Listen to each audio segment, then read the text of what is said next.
The ship was on fire. My crewmates were off capturing nearby defense cannons to aid our fleet, and I was fighting half a dozen Legion vessels. I wasn't sure how long I could last solo, but if they didn't get me, the fire would. I pointed the bow of our CM-3 catamaran away from the fighting, locked in its cruise control, and got up to find most of the top level covered in flames. I grabbed the closest fire extinguisher, and when the fire was smothered, I turned us around. A few good hits, and we'd be just one more of the floating hulks we'd passed to get to this sector. But I didn't have the materials for repairs. I angled the catamaran's nose toward the cannons and the Legion ships surrounding them, kicked on the boosters, and prayed.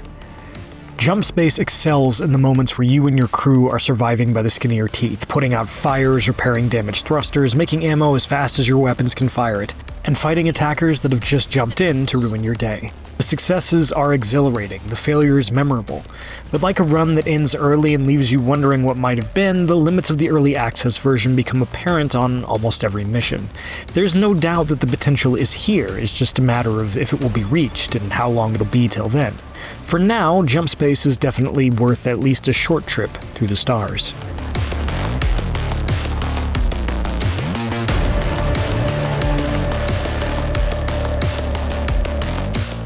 Every mission in Jump Space consists of a roguelike style run of several jumps, each chosen from a few paths on the route from your base to wherever you need to go. Your choice closes some options and opens others, and each individual jump offers different rewards, including components for your ship, fragments of maps that open up new parts of the galaxy, or artifacts that provide upgrades for that run, such as restoring health when your crew is close together. Choosing the right route is critical to maximize the stuff you'll need to complete a run, but also what you're looking to bring back to the hangar as a permanent get.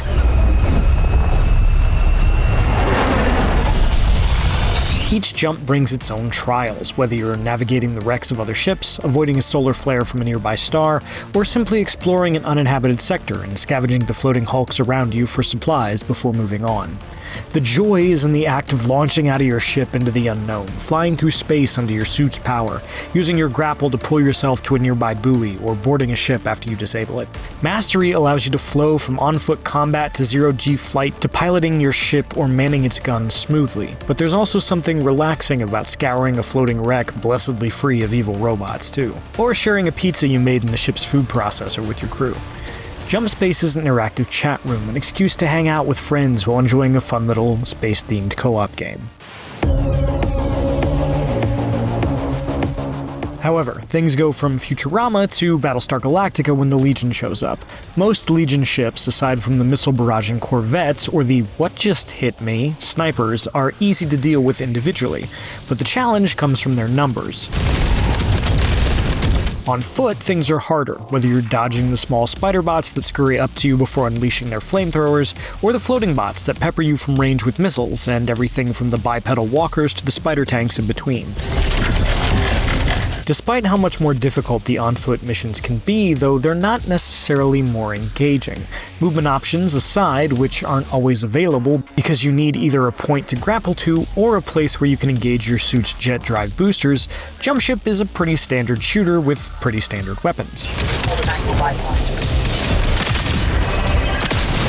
But of course, that's just one aspect of many, and the best moments combine everything: battling other ships, repelling boarders, or leaving half your crew to activate an objective while the others defend your ship from assault, coordinating repairs and who is manning what, spending your limited resources to craft the right thing at the right time, and deciding whether to save the stuff you find for permanent resources when you get back to your hangar, or to disassemble it to build what you need right now. I need a lift. It leads to some fun improvisation. In the mission I described in the opening, things got so hectic that I wasn't even landing the ship to pick up my crewmates when they needed to move between the cannons we were trying to capture and hold. I was just getting close enough that they could grapple onto the ship, and then fly over so they could launch themselves to the objective. We didn't have time for anything else, and the result was more exciting. The biggest issue that will hopefully be resolved in future content updates is repetition. Installing nuclear fuses to power a door is fun the first time, but it gets less fun when you've played just a few hours and already know exactly what the objective will be when you enter a new area, because that's what always takes place in that space. Now, the big run-ending finales, which can involve defending a capital ship, activating those cannons, or ferrying cargo from a down ship before Legion forces can jump into the system, those hold their novelty longer because you know what you're going to get from the mission select screen, and you can avoid one if you're tired of it. Unfortunately, that's not always the case for the stuff you have to do on the en route jumps. And then there's the early access of it all. Some of it is cute, like placeholder text that says, "Not made," frowny face, when an asset isn't there. Other stuff is less charming, like when Legion ships and bots defy the bounds of Euclidean space and travel unencumbered through walls or asteroids. Now, maybe I missed something in the lore, but my first thought was, man, I wish I could do that. Right up until one of my buddies actually did during an on-foot segment, but got stuck in the ceiling. Combine that with frequent disconnects and crashes, which often cost my friends progress, and it's hard to say that Jump Space's airlocks are fully sealed. It's also a little short on features you might expect from a game like this, like being able to buy artifacts for your runs before they start, which is teased but not available yet, and the limited number of pilotable ships and customization options. I loved being able to slap another railgun on the catamaran, but in about 15 hours it was the only thing we found that seemed useful. And yeah, more reactors are neat, and playing Tetris with your components to find the right way to power everything is fun, but I still haven't found one that matches the split reactor you start with.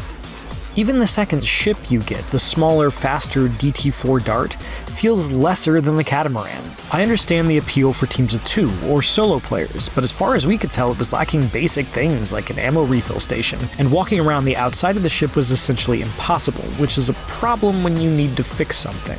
My crewmates hated it so much that we got halfway through a run before abandoning ship and swapping back to our beloved C3. Jump Space makes plenty of smart decisions, too. The missions scale to player count nicely, and you seem significantly less likely to have a major ship malfunction with a crew of 2 than crews of 3, when it's easier to deal with. I also love Buddy, who will not only help out on the ship when there's less than 3 people playing, but will actually leave the ship when you're flying solo to help you out in an on-foot fight. Enemies incoming! And when he revives you and then gives you a little fist bump where you hear him trash-talking the Legion bots after he takes them down with his tiny pistol. Take that, you dirty machine! Perfection. That's my boy right there. Ride or die. I thought playing solo would be a slog, but it was anything but, and that's all due to Buddy. You can even play soccer in the hangar between missions, complete with dialogue for when you score, or accidentally punt the ball into the nearby canyon. It's also just a funny game, even when you're down because you held an irradiated fuse too long and are begging your friends to save you, or are unable to get off an exploding ship in time and floating in space, waiting to be revived. And being able to survive a jump, which requires you to be seated by sitting on the toilet, talk about boldly going. If I have one major complaint beyond the technical stuff and the early access growing pains, it's how long some of the missions are. While there are 20-minute missions, many of them start at 40 minutes, and you'll regularly see ones that are an hour plus. That's a long commitment, especially if you fail partway through and lose most of what you would have gained. I'm not saying there shouldn't be friction and failure, I'd just like to see more bite-sized missions when I'm not ready to devote my whole evening to a single run. After completing Jump Space's first early access chapter, trying out both of its ships, and spending around 15 hours traveling the stars, I quite like what's here. Even if, like your starting ship, it's still under construction. It's best enjoyed with a group because co-op games almost always are, but also because there are plenty of relatively quiet moments where it's basically a chill chat room in space. There are some parts of the ship that need a little TLC, but I'd be lying if I said I wasn't nearly always having fun playing it. Even when things seem all but lost and everything's on fire, you can still pull it out if you and your crew work together, play smart, and get a little lucky. Even though there's still work to do to get Jump Space shipshape, particularly when it comes to adding more variety to its mission objectives, it's already proven its concept is a winner. For more, check out our reviews of Borderlands 4 or Hell Is Us, and for everything else, keep it here at IGN.